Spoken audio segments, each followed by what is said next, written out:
The white roses were perfect. The soft music, the laughter, the sunlight touching her face. Everything looked like a dream. But in one single moment, that dream shattered. Tessa sat in her wheelchair wearing a wedding dress she had waited months to wear. Her heart was beating fast, full of love and nerves, until her fiancé looked at her and whispered, "I can't do this." At first she didn't understand. She thought it was a joke, or maybe he was scared. But then she saw his eyes, cold, distant, full of guilt. "I'm sorry," he said. "I can't marry you like this." And just like that, he turned and walked away. Tessa couldn't even call out his name. The sound of her bouquet falling to the ground echoed louder than anything else. The world around her blurred, the guests' voices, the music, the wind, all fading into nothing. Her mind repeated one sentence over and over. "He left me because I can't walk." She sat there, still and broken, feeling the life she imagined slipping away. Everything she had fought for, every dream she had held on to, was gone in a heartbeat. But sometimes life breaks you just to put you in the right place. Because when one man walked out of that church, someone else, a stranger with a dangerous past and a heart full of secrets, was about to walk in. And what that man, a mafia boss, did next would change her story forever. For a long moment, Tessa didn't move. The laughter from inside the church slowly faded into quiet whispers. Some guests peeked out the window, trying to understand what had happened, but no one came to her. No one wanted to face the pain that hung in the air like a storm about to break. She stared at her hands, still shaking, still holding the bouquet she'd spent weeks choosing, now covered in tears. Her white dress felt heavier with every breath, like it was crushing her. She could still see his shadow in her mind, walking away, never looking back.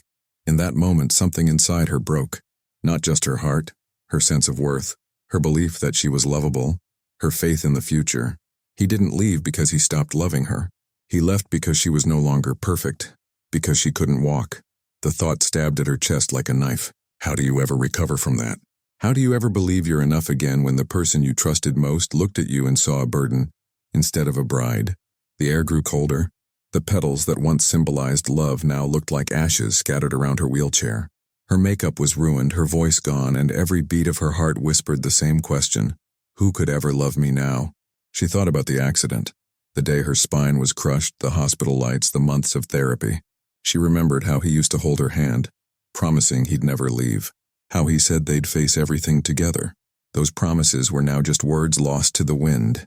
Tessa wiped her face with trembling hands, trying to breathe, trying to find the strength to move, but her body wouldn't respond.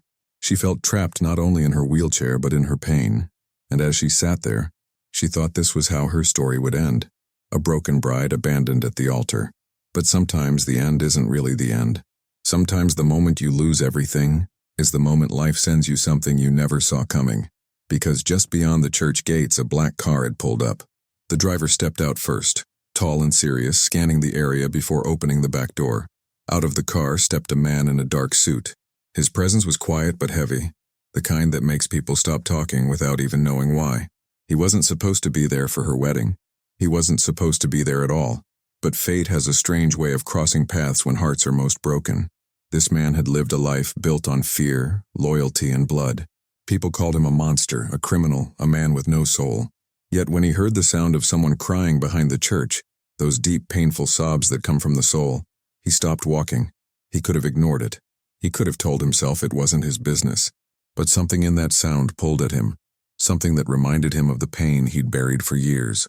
And in that single second, a mafia boss made a choice that would change both of their lives forever. Tessa didn't notice the car at first. She was too lost in her heartbreak, too trapped in the sound of her own crying. Her tears came in waves, one moment quiet, the next uncontrollable. It wasn't just sadness. It was the pain of being rejected, not for who she was inside, but for what she had lost. The sun was still shining, but to her it felt like the world had gone gray. The white roses, the wedding arch, the ribbons fluttering in the breeze, all of it felt cruel now, like the world was mocking her. Why? She whispered to herself, her voice cracked. Why wasn't I enough? She looked down at her wheelchair, the metal frame that had become part of her life, the thing that gave her freedom but also reminded her every day of what she couldn't do. She slammed her hand weakly on the armrest, angry at herself, at her body, at life. That's when she heard footsteps. They were slow and steady, heavier than most, the kind of steps that carried authority. Tessa froze. For a second she thought her fiancé had come back. Maybe he had changed his mind. Maybe he realized he couldn't leave her like that. But when she looked up, she saw a stranger. He stood a few feet away, tall and sharply dressed in a black suit that looked far too expensive for a small-town church. His hair was dark, neatly combed back, and his expression unreadable. But his eyes were cold yet strangely calm, like someone who had seen too much of life to be shocked by anything anymore. He didn't speak at first. He just stood there watching her silently. It wasn't pity in his eyes. It wasn't curiosity either. It was something else and something deeper. Finally, he said quietly, "Are you all right?" Tessa let out a shaky laugh that was half a sob. "Do I look all right to you?" The man tilted his head slightly. "No," he said simply. "You look like someone who's been hurt by a coward." His words hit her like a slap. She stared at him, not sure if she should be offended or grateful. "You don't even know me," she said. He stepped closer, his voice calm but firm. "I don't need to. I heard the kind of crying that doesn't come from a small problem. That sound," he paused, "only comes from a heart that's been betrayed." Something in the way he said it made Tessa go quiet. There was no judgment in his tone. It was the voice of someone who understood pain, who had carried it himself. She looked at him again. "Who are you?" The man hesitated for a moment. "Someone who knows what it feels like to lose everything," he said softly. The words sent a strange chill through her. He didn't sound like a priest or a friend or anyone from the wedding. There was a weight behind his voice, something dark and unspoken. He looked around at the empty garden, the flowers, the forgotten decorations, the loneliness. Then he turned back to her and said, "You shouldn't be alone right now." Tessa frowned. "Everyone's gone. There's no one else left to stay." "Then I'll stay," he said simply. She blinked, confused. "Why?" "You don't even know me." He gave the smallest hint of a smile, one that didn't reach his eyes. "Because sometimes strangers show more heart than the people we trust most." For the first time since her fiancé left, Tessa felt something shift inside her, a small flicker of warmth in the middle of all the pain. The man reached into his pocket and pulled out a handkerchief. It was black silk embroidered with tiny golden letters. He held it out to her without a word. She hesitated, then took it. "Thank you," she whispered. He nodded once. "Don't thank me yet," he said quietly. "I haven't done anything." Then he looked at her dress, at the wheelchair, at the ring still on her finger. His gaze softened. "Whoever walked away from you today," he said, "just made the biggest mistake of his life." Tessa's eyes filled with tears again. "You say that like it's easy to believe." He crouched down so they were eye level. "It's not easy, but the truth rarely is." They stayed like that for a moment. A broken bride and a man with shadows in his eyes, both quiet, both lost in thoughts they couldn't say out loud. Finally, he stood up. "You don't know it yet," he said, "but this isn't the end of your story." As he walked away, she looked down at the handkerchief in her lap. The gold letters formed a name. "Rossi." She whispered it under her breath. "V. Rossi." She didn't know who he was, not yet. But she was about to find out that sometimes the people who walk into your life when you're broken are the ones who change everything. Tessa thought she would never see him again. She told herself that he was just a stranger who happened to pass by. Someone who said a few kind words and moved on with his life. But she couldn't stop thinking about him. The way he had looked at her, the calm strength in his voice, the strange feeling that he understood her pain without her having to explain it. 2 days later, she sat in her small apartment, still surrounded by unopened wedding gifts and white roses that were starting to wilt. She hadn't left the house since that day. Every time she closed her eyes, she saw her fiancé's face as he walked away. Every time she tried to eat, the food tasted like dust. The world had moved on, but she was stuck. She stared at her phone, scrolling through messages from friends and family. All of them were the same. "Stay strong. You'll be okay. He didn't deserve you." None of it helped. Words didn't fix a broken heart. Then, a soft knock on the door. Her chest tightened. She wasn't expecting anyone. Slowly, she rolled toward the door, her hands still weak from crying. When she opened it, her breath caught. Standing there was the same man, the stranger from the church garden. Black suit, calm eyes, quiet presence. The same air of control, like someone who never needed to raise his voice to be respected. For a few seconds, they just stared at each other. "How did you find me?" she finally asked, her voice soft but uncertain. He smiled faintly. "Let's just say, I have my ways." There was something about the way he said it, half serious, half playful, that made her uneasy and curious at the same time. "I thought you were just passing by that day," she said. "I was," he replied. "But sometimes you pass by something you're not supposed to ignore." Tessa didn't know what to say. She wanted to tell him to leave, to stop reminding her of the worst day of her life, but she also didn't want him to go. There was something steady about him, a quiet safety that didn't make sense, especially for someone who looked like he came from danger. "I brought you something," he said. Reaching behind him, he handed her a small white box. Inside was a single cupcake, vanilla with a swirl of cream and a single white rose petal on top. "What is this?" she asked, confused. "A new beginning," he said simply. "You were supposed to have cake that day. I thought you should still get one." Her throat tightened. She blinked hard, fighting the tears that burned behind her eyes. No one had done something so small, yet so kind since the wedding. "I don't even know your name," she whispered. He hesitated, as if deciding whether to tell her. Then he said, "Vincenzo Rossi." Tessa's breath caught again. She knew that name. Everyone in the city did. It was the name whispered in fear, the name tied to headlines, rumors, and power. She stared at him, heart racing. "You're that Rossi?" His eyes didn't change. "Yes, and before you ask, no, I'm not here to hurt you." Her lips trembled. "Then why are you here?" He looked at her for a long moment before answering. "Because I know what it feels like when someone you love walks away. I know what it's like to have the world look at you and see only your weakness, and I know how it feels when the silence after they leave is louder than any gunshot." Tessa's eyes widened slightly. His words were too real, too personal. He wasn't speaking in metaphors. He was speaking from pain. "What happened to you?" she asked softly. He looked away for the first time. His jaw tightened. "Someone I loved once made the same choice your fiancé did," he said. "She wanted a normal life, and I couldn't give it to her. So she left." There was a long pause. The air between them felt heavy, filled with things neither of them could say. "I'm sorry," Tessa said quietly. He gave a small nod. "We all have our ghosts," he said. "But sometimes meeting another broken soul makes the world a little quieter." They sat there for a while, just talking. About small things. The weather, her dog, his travels, the book on her table. It was strange how easy it felt, like two people who were both too tired to pretend anymore. When he finally stood to leave, she said, "Why did you really come?" He paused by the door, his hand resting on the handle.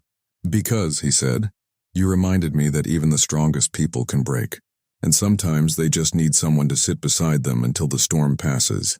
He looked at her one last time, then added softly, "You won't always feel this broken, Tessa, I promise." And before she could respond, he was gone. The room fell silent again. But this time the silence felt different. Not empty, just still. Tessa looked down at the cupcake, at the white rose petal resting on top. For the first time in days, she smiled.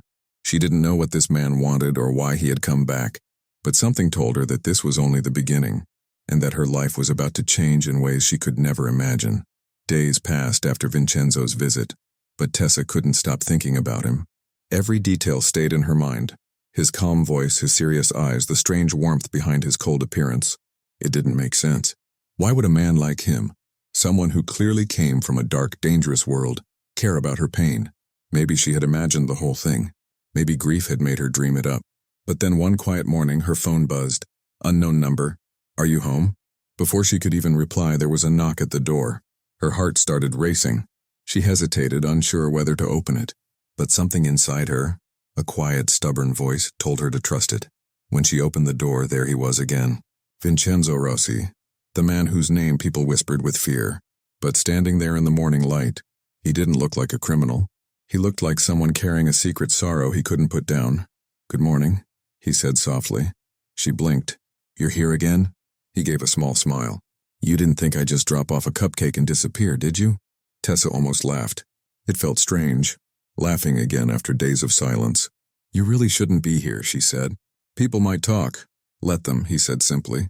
"I've been called worse things than kind." There was something disarming about him. His directness, the way he spoke without trying to impress her. He glanced around the small apartment. The half-wilted bouquet from the wedding was still on the counter, the white roses now pale and dry. "You haven't thrown those out," he said. She shrugged. "I don't know. Maybe I'm not ready to let go." Vincenzo nodded slowly. "Then maybe you shouldn't. Not yet. Sometimes we have to look at the ruins before we can rebuild." He spoke like a man who knew what ruins felt like. Before she could reply, he said, "Get ready. I'm taking you somewhere." Tessa frowned. "Where?" "You'll see," he said. "You've been trapped in this apartment for too long. You need air. I can't just—" "Yes, you can," he interrupted gently. "You've done harder things than this. There was a quiet authority in his tone that made her trust him, even when her mind told her not to. Against all reason, she found herself changing clothes, fixing her hair, and following him out. When they arrived, Tessa gasped. It was the same church garden, the place where everything had fallen apart. But it looked different now. The broken petals had been replaced by fresh ones. The benches were cleaned, the decorations gone, and the soft light of the afternoon sun made the air shimmer like gold. "Why did you bring me here?" she asked, her voice small. "Because you left this place in pieces," he said quietly. "I thought you deserved a different memory." Tessa looked around, speechless. "You did all this?" "I made a few calls," he said casually. "The rest was easy." "But why?" she whispered. He looked at her, really looked at her. "Because you remind me of someone I once loved. Someone who thought she was ruined when she wasn't. I couldn't save her. But maybe I can help you remember who you are." The words hit her straight in the heart. Her throat tightened. He gestured toward the center of the garden. "Come on," he said. "There's something I want to show you." With quiet patience, he pushed her wheelchair down the path. Every turn revealed something simple but beautiful. White lanterns hanging from the trees. A small table set for two with tea and pastries. Soft music playing from a speaker nearby. It wasn't romantic in the traditional sense. It was deeper than that. It was healing.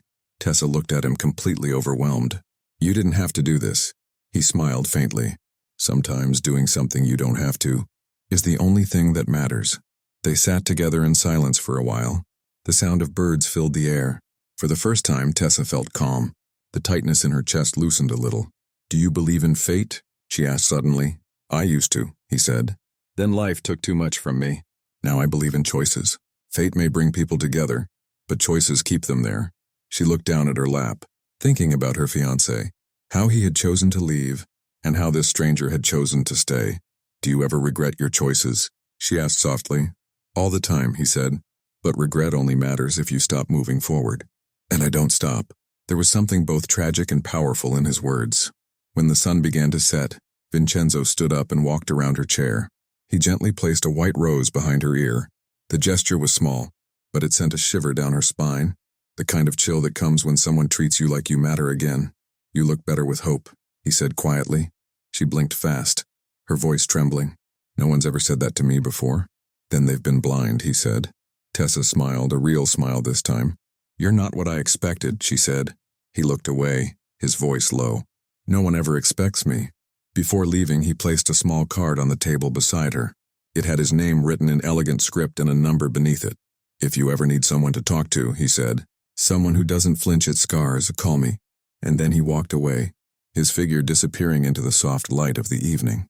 Tessa sat there long after he left, the rose still behind her ear, the card trembling in her hand. She didn't know what kind of man he really was, only that he carried danger and kindness in equal measure. But as she looked up at the sky, something inside her whispered for the first time in weeks, "Maybe this isn't the end. Maybe it's the beginning of something I never saw coming." Weeks passed. The days were quiet, but not as empty as before. Tessa had returned to her routine, physical therapy in the mornings, light work from home in the evenings. Her body was still weak, but her spirit was a little stronger. It wasn't because the pain was gone. It was because, for the first time in a long time, someone had reminded her that she was still alive. Sometimes, late at night, she would take out the small black card with his name, Vincenzo Rossi, and stare at the number written beneath it. She never called. She didn't know what she would even say if she did, but knowing it was there, knowing that someone like him had told her she mattered, gave her comfort. Across the city, Vincenzo sat in his office, a tall, glass-walled room overlooking the skyline.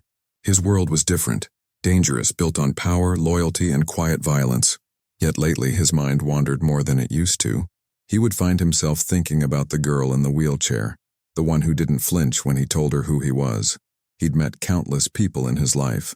Most feared him, a few respected him, but none ever looked at him with pure honesty, except her. When he heard her cry in that garden weeks ago, he hadn't known why he stopped, but now he did.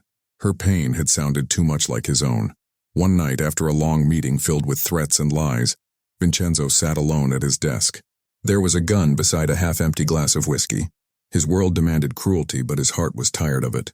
For the first time in years, he felt the weight of everything he'd built, and everything it had cost him. He reached for his phone. His fingers hovered over the black screen.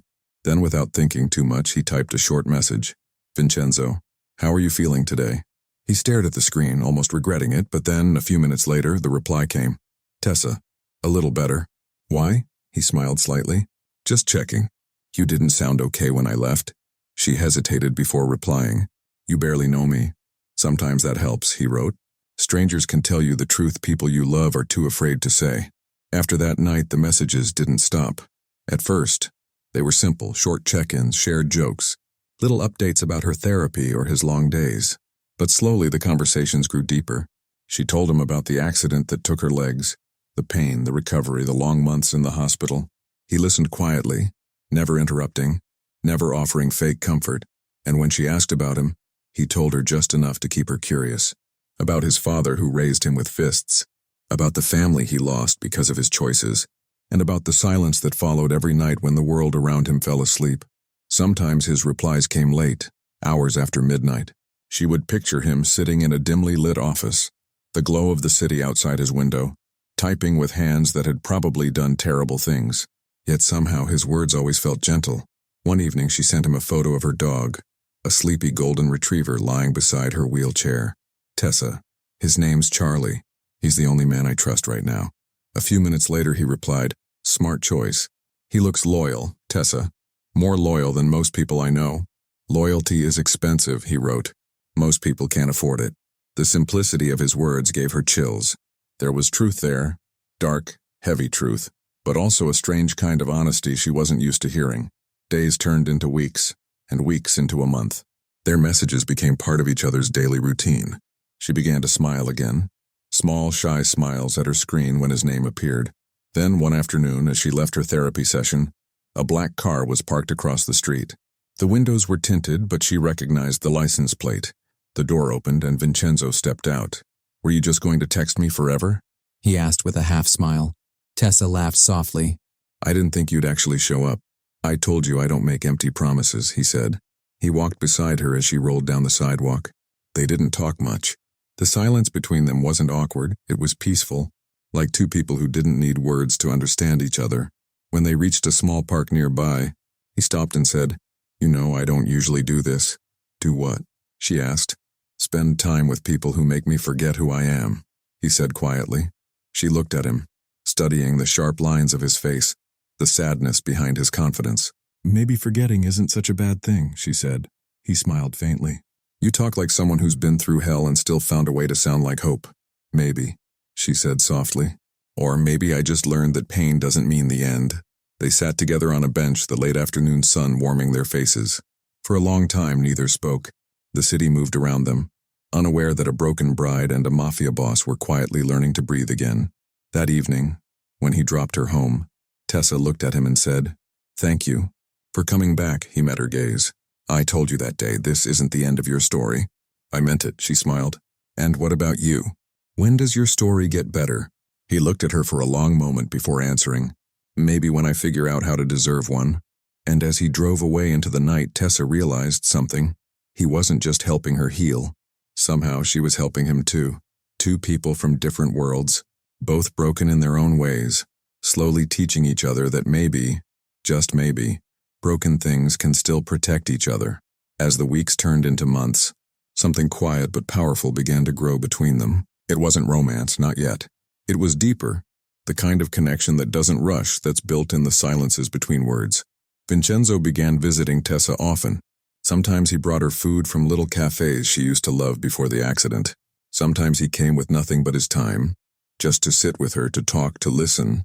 He never treated her like she was fragile, never looked at her wheelchair with pity. He spoke to her as if nothing about her needed fixing.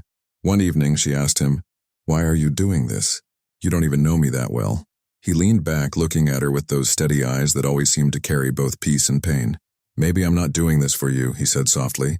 Maybe I'm doing it for the part of me that still believes in good things. Tessa smiled faintly. You don't sound like a man who believes in much. Once I did, he said. A long time ago. The air grew quiet between them. He looked away, his jaw tight, and for the first time, she noticed something behind his calm, a kind of sadness that ran deep. Tell me, she said gently. He hesitated, but her voice was soft, patient, the kind that didn't demand, only invited. My wife and daughter, he finally said. They were killed. The car was meant for me, Tessa froze. The words hit like a slow wave of sorrow. He went on, his voice low. It happened 6 years ago. A rival family wanted revenge. They planted a bomb in my car. But that day, my wife took my daughter to school. They never made it home. His words trembled slightly at the edges, but he didn't cry. It was the kind of pain that was already carved into him. Too old, too heavy for tears. Tessa whispered, "I'm so sorry." He shook his head. "Don't be. I've stopped believing in apologies. They don't change what's gone." For a long moment, neither spoke. The room was silent except for the faint ticking of the clock on the wall. Then she said quietly, "You've been carrying that weight alone for too long." He looked at her. "That's the only way I know how to carry it." She reached out and gently touched his hand. It was a small gesture, but it felt like a bridge and a tiny, fragile connection between two wounded souls. "You're not alone anymore," she said. Something shifted in his eyes. A flicker of emotion. A crack in the armor he'd worn for years. After that night, something between them changed. Their friendship deepened into something more intimate, though neither dared to name it. Vincenzo started showing her pieces of his life, not the dangerous parts, but the human ones. He took her to places he found peace. An old bookstore hidden in the corner of the city. A quiet rooftop where you could see the skyline sparkle at night. "This is where I come when I need to remember I'm still human," he said once. As they sat watching the lights flicker below, she looked at him with a gentle smile. "You don't need to remember. You already are." Tessa, too, was changing. With his support, she began volunteering at an animal therapy center for people with physical injuries. At first, she was nervous, afraid she wouldn't fit in. But the animals seemed to love her instantly. When she told Vincenzo about it, he smiled. "You see? The world didn't end. It just asked you to start again." He came to see her there once, standing quietly in the doorway as she helped a child stroke a therapy dog. There was pride in his eyes, the kind a man feels when he sees something pure, something untouched by the darkness he's used to. Later, he said, "You look happy when you're there." "I am," she said softly. "For a while I forgot how that felt." He nodded. "You bring calm to people who have every reason to be angry. That's not something everyone can do." She smiled. "You could learn it too." He chuckled quietly. "I don't think anyone's ever called me calm." They laughed, and in that laughter, something beautiful lived. The sound of healing. But beneath the surface, the world Vincenzo lived in was beginning to tremble. There were whispers in the city, rumors of betrayal, of rivals moving in on his territory. One night, after a tense meeting, he sat alone in his car. On the seat beside him was a bullet casing inside an envelope. A message. Someone was coming for him. He sighed, looking out at the dark streets, and for a moment his heart clenched with something he hadn't felt in years. Fear. Not for himself, but for her. He reached for his phone, hesitated, then sent a message. "Vincenzo, lock your doors tonight." "Tessa." "Why?" "Just do it. Promise me." Her fingers trembled as she typed back. "Vincenzo, what's going on?" He didn't answer right away. Finally, his reply came. "It's nothing you need to worry about. Just trust me." That night she didn't sleep. She sat by the window, staring at the city lights, her heart pounding. By morning, the news was everywhere. A car explosion downtown. No survivors reported. The name wasn't released, but something in her chest told her she already knew. Tessa's phone slipped from her hand as tears flooded her eyes. He was gone. But sometimes, the people who change our lives don't really leave. Sometimes their presence stays, in memories, in habits, in the quiet moments when you least expect it. Days passed in silence. She tried to go back to work, but her heart wasn't there. Every time her phone buzzed, she looked up, hoping for a message that would never come. Until one evening, just as the sun dipped below the horizon, there was a knock at her door. Her breath caught. She rolled toward it slowly, her hands trembling. When she opened the door, her heart stopped. There he was, standing, bruised, tired, scarred, but alive. When Tessa opened the door, she thought her mind was playing tricks on her. Vincenzo stood there, alive, but barely. His face was pale. A thin cut marked his cheek, and his usually sharp black suit was replaced by a simple dark coat. He looked nothing like the man who once commanded fear with a single glance. For a second, neither of them spoke. The air between them was heavy, full of shock, disbelief, and relief. "Vincenzo," she whispered, her voice trembling. He gave a weak smile. "I told you I don't die that easily." Her eyes filled with tears. "I thought you were gone." They said, "I know," he said quietly, stepping inside. "That was the point." She stared at him, confused. "What do you mean?" "I needed them to think I was dead," he said, his voice low. "It's the only way to keep you safe." Tessa's heart raced. She could see the exhaustion in his body. the way his shoulders slumped, the faint tremor in his hands. He was wounded but trying to hide it. "You're hurt," she said. "It's nothing." "Vincenzo, don't lie to me," she said sharply. "Sit down." He hesitated, then obeyed. As she wheeled closer, he winced. His shirt was torn and a deep bruise spread across his ribs. Blood had dried near his collarbone. Without a word, Tessa went to the kitchen, came back with a wet cloth, and began gently cleaning his wound. He didn't stop her. He just watched her in silence. The way her hands moved carefully, the quiet focus in her eyes. For a man used to controlling everything, it was strange to be cared for. Strange, but not unpleasant. After a long moment, he said softly, "You shouldn't be near me." "My world isn't safe," she looked up, her eyes steady. "You think I don't know that?" "This isn't just about me," he said.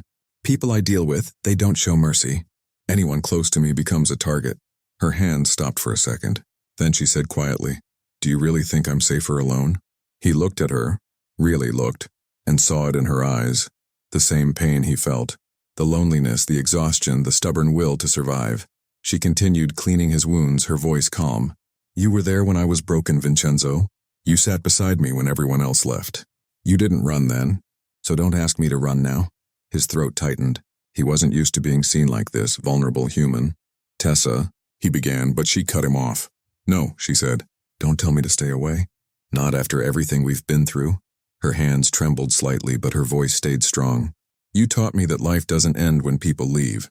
You taught me that pain doesn't mean weakness. So let me be here, even if it's just for tonight." Something in her tone broke the wall inside him.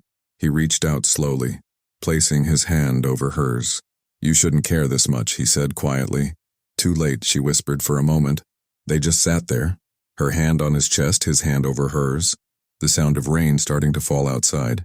Then he spoke again, his voice rough. "The explosion was meant for me. Someone inside my own circle betrayed me. I don't know who yet, but until I find out, I can't let them know I'm alive." Tessa swallowed hard. "So what happens now?" "I disappear," he said. "For a while." The words hit her like a punch to the stomach. "Disappear?" she repeated, her voice breaking. "After everything, you're just going to vanish?" He looked at her sadly. "If I stay, they'll find you. And if they find you, they'll hurt you. I can't risk that." Tears burned her eyes. "So that's it? You walk out of my life to protect me?" He sighed. "If protecting you means losing you, then yes." For a long time, there was only silence, the kind that fills every corner of a room and squeezes the heart. Then, softly she said, "You're not protecting me, Vincenzo. You're just giving up." He met her gaze, his expression unreadable. "You think I'm giving up?" "I think you're afraid," she said. "You've lived your whole life being strong for everyone else. But strength isn't about walking away. Sometimes it's about staying, even when it hurts." The words pierced through him like light through fog. He looked away, breathing heavily. For the first time, the man who ruled an empire looked lost. "I don't know how to stay," he whispered. "Then let me teach you," she said softly. And for a brief moment, he let her hold his hand. That night he stayed on her couch. The storm outside grew louder, rain lashing against the windows, thunder rumbling like a warning. But inside there was peace, fragile, trembling, but real. At some point, Tessa fell asleep in her chair beside him. Vincenzo watched her, her soft breathing steady, her hair falling gently across her face. He couldn't remember the last time he'd felt calm enough to just sit in silence.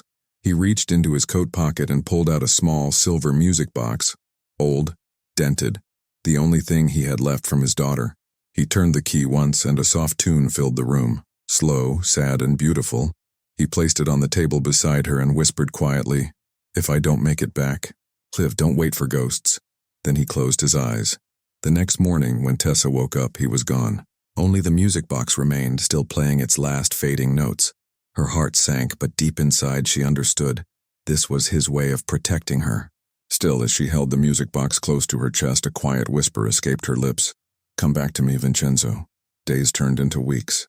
The world kept moving, but for Tessa, everything slowed down. She went to therapy, helped at the animal center, tried to smile, but every night she found herself waiting for a message that never came. Until one evening, as she sat by the window watching the city lights flicker, her phone buzzed, her heart skipped a beat. Unknown number. "Look outside." She froze, her pulse racing. Slowly she turned toward the window. A black car was parked across the street. The door opened, and there he was, alive, standing under the streetlight looking up at her window. For a second, she couldn't breathe. Then she covered her mouth as tears spilled down her cheeks. Vincenzo smiled, tired, but real, and mouthed the words, "I'm home." When Tessa saw him standing under the streetlight, it felt like time stopped. The world outside blurred into silence, and the cars, the city, the noise, all gone. There was only him, Vincenzo Rossi, the man she thought she'd lost, the man who had turned her broken story into something worth living again. She didn't even realize she was crying until her hands began to shake. Without thinking, she turned her wheelchair toward the door. By the time she reached the street, he was already walking toward her. Neither of them said a word. When he finally reached her, he knelt down in front of her. The powerful, feared man, now humble, vulnerable, human. "You came back," she whispered. "I told you I would," he said softly. Tessa laughed through her tears. "You're late," he smiled, a tired but genuine smile. "I had to finish something first." She could see it in his eyes. The exhaustion, the battles fought, the ghosts left behind. But there was something else too. "Peace. What happened?" she asked. He sighed, glancing up at the night sky. "I found the man who betrayed me. It wasn't about power or revenge anymore. It was about ending it. All of it. I made a choice." "What kind of choice?" He met her gaze. "To walk away. From the business. From the violence. From the man I used to be." She stared at him, stunned. "You left the Mafia?" He nodded slowly. "I had to. If I didn't, it would never end. And if it didn't end, I'd lose everything again. I can't go through that twice." The air around them felt heavy, charged with something real. Not just relief, but rebirth. Tessa whispered, "So what now?" Vincenzo looked at her for a long moment before speaking. "Now, I start over. If I can." There was a long silence. Then she said quietly, "You already have." He smiled faintly, the corners of his mouth trembling. "You don't understand, Tessa. Men like me don't get to start over. We just fade away." She shook her head. "No, men like you get to choose who they become next." Her words settled into the air like truth. Quiet, undeniable truth. He lowered his gaze, his voice rough. "You always see the light in things I can't. That's because you've been living in the dark too long," she said softly. "But that doesn't mean the light's gone. It's still there. You just have to stop running from it." For a moment he couldn't speak. Then he reached into his pocket and pulled out the small silver music box, the one he had left behind. "I never thought I'd see this again," she whispered. "I came back for it," he said. "And for you." She looked at him, tears filling her eyes again. "Why?" He took a deep breath, his voice trembling in a way she had never heard before. "Because for the first time in years I wanted to live, and it wasn't money or power or revenge that made me feel that way. It was you." Her breath caught. "You reminded me what it means to be human," he continued. "You made me remember that broken things can still be beautiful, that I can still choose something good." She couldn't stop the tears anymore. "Vincenzo." He reached forward, gently taking her hands in his. His touch was warm, steady, real. "When I first saw you," he said, "you were crying in that garden, and I thought I was the one who came to save you. But now I see the truth. It was you who saved me." The words were quiet, but they hit her with the weight of a lifetime. "You don't owe me anything," she whispered. "I know," he said, "but I want to give you everything anyway." He opened the music box and the same gentle melody began to play, the one that once belonged to his daughter. He held it between them, the notes soft and trembling. "This song used to remind me of loss," he said. "Now it reminds me of hope." Then slowly he reached into his coat and pulled out a small velvet box. Her breath stopped. "I know you've been through enough heartbreak," he said, "and I'm not asking you for an answer right now. I just need you to know. I want to build a life with you. Not a perfect one. Just one that's real." He opened the box. Inside was a simple silver ring. No diamonds, no grand gestures, just something quietly beautiful. Tessa's eyes widened. "Vincenzo," he smiled gently. "I'm not asking for forever tonight, just for a chance. A chance to keep trying, to keep becoming better. For you, for us." The city lights shimmered in the distance, and for a long, perfect moment the world seemed to pause. Tessa took a deep, trembling breath. "I don't need perfect," she said. "I just need honest."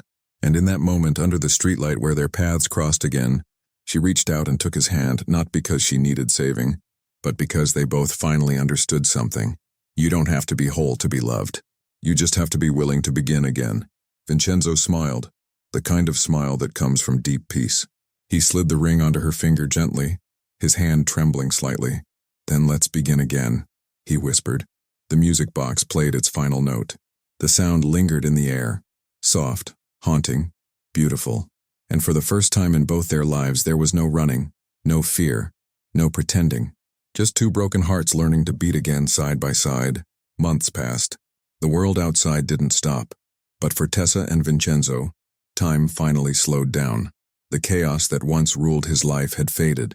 No more midnight meetings. No more whispered threats or men in dark suits waiting by the door. The name Vincenzo Rossi no longer belonged to the Mafia boss people feared. It belonged to a man who had learned how to breathe again. They moved into a small house just outside the city. Nothing grand, nothing dramatic. It had a little garden in the back, sunlight pouring through the windows in the morning and the sound of birds that replaced sirens. It was quiet, and for both of them, quiet was enough. Every morning Tessa wheeled herself to the kitchen while Vincenzo made coffee. He still didn't talk much before noon and she teased him for it constantly. "You used to run empires before breakfast," she'd say, smiling. He'd chuckle softly. "Empires don't make good coffee." Their life wasn't perfect. It wasn't meant to be. There were still nights when he woke up sweating, haunted by dreams of the past. And there were still days when Tessa looked at her reflection and felt the sting of old memories, of the woman who was left at the altar, of the pain that once defined her. But every time the darkness crept in, they found their way back to each other. One evening, they sat on the porch together. The sun was setting, painting the sky in soft gold and rose. Charlie, her dog, lay between them, snoring quietly. Vincenzo was fixing an old wooden music box, not the silver one he once carried, but a new one he'd bought from a small antique shop. The tune inside was the same. The song of memory, of love, of second chances. Tessa watched him work, her voice quiet. "You still keep fixing things that are broken," he smiled. "Old habits die hard." She looked at him for a long moment. "Do you ever miss it?" He didn't ask what she meant, he knew. The world he'd left behind and the power, the control, the danger. "Sometimes," he said honestly. "But then I look at this." He gestured to the house, the garden, her. "And I remember that peace isn't weakness. It's the bravest thing I've ever chosen." Her eyes softened. "You sound like a man who's finally forgiven himself." "Not yet," he said. "But I'm learning." The wind brushed past them, carrying the scent of jasmine from the garden. Tessa closed her eyes, feeling the warmth of the air on her skin. For the first time in years, her heart didn't ache. It just felt full. She thought about how far she had come, from the girl who was left broken in a white dress, to the woman who now sat beside a man who saw her as whole. "Funny, isn't it?" she said softly. "We both started as two people running from our past, and somehow we ran into each other instead." Vincenzo chuckled, his voice low and warm. "Maybe that's what fate really is. Not magic, just timing," she smiled. "And maybe love isn't about being saved. It's about being seen." He reached over and took her hand. "You've always seen me, even when I couldn't see myself." They sat in silence as the sky turned darker, the stars slowly appearing. The music box began to play. That same gentle melody, now softer, slower, like the heartbeat of peace. Vincenzo looked at her and said quietly, "Do you ever think about that day at the church?" "Sometimes," she admitted, "but not with pain anymore. It feels distant, like it happened to someone else." He nodded. "That's how healing works. One day, the past just stops hurting the same way." Tessa smiled faintly. "And when it does, you realize it never broke you. It just built you differently." He looked at her, really looked, and for a moment all the noise of life disappeared. "I love you," he said simply. No grand gesture, no speech, just truth. Her eyes shimmered with tears, but her smile was steady. "I know, I love you too." The last light of day melted into night. The tune from the music box faded into the air, and the two of them sat together under the stars. A woman who learned to walk again in her own way, and a man who learned that power meant nothing without peace. And somewhere between the silence and the melody, their stories finally came full circle, not as victims of their past, but as proof that even from the ruins something beautiful can rise, because sometimes the most unexpected love story isn't the one where someone saves you. It's the one where you save each other.